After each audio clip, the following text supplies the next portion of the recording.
नमस्कार मित्रांनो, हे बघा मित्रांनो, समाज आता खूप पुढे गेलेले. भरपूर लोकांना ट्रू लव्ह या ट्रू रिलेशनशिप मध्ये यायचं नाही, कारण त्याच्यात ते रिलेशन मध्ये त्यांना असं वाटतं बंदिस्त राहिल्यासारखं, फ्री उडता येत नाही असं वाटतं. त्यामुळे भरपूर लोक अशा रिलेशन मध्ये यायचं टाळतायत. म्हणून महापुरुषांनी 3 वेगवेगळ्या प्रकारची रिलेशनशिप काढले. आता पहिलं आहे कॅज्युअल रिलेशनशिप. कॅज्युअल रिलेशनशिप मध्ये कपल रिलेशन मध्ये येतात, पण त्यांचं आधीपासून ठरलेलं असतं की आपण पुढे जाऊन लग्न वगैरे काही सुद्धा करणार नाहीये, त्यामुळे जास्त एक्सपेक्टेशन ठेवायचे नाही. दुसरं रिलेशनशिप आहे सिच्युएशन रिलेशनशिप. याच्यामध्ये कसं असतं माहिती का, कपल पहिले फ्रेंड्स बनतात, त्यानंतर फिरतात, नंतर रोमॅन्स करतात आणि नंतर ठरतात અહીંયા आपल्यात काय आहे, मग त्याला म्हणतात सिच्युएशन रिलेशनशिप.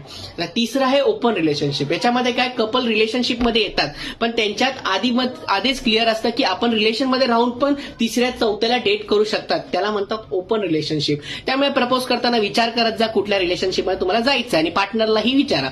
आवडला असेल तर व्हिडिओ सगळ्यांना पाठवा. अजून पण व्हिडिओ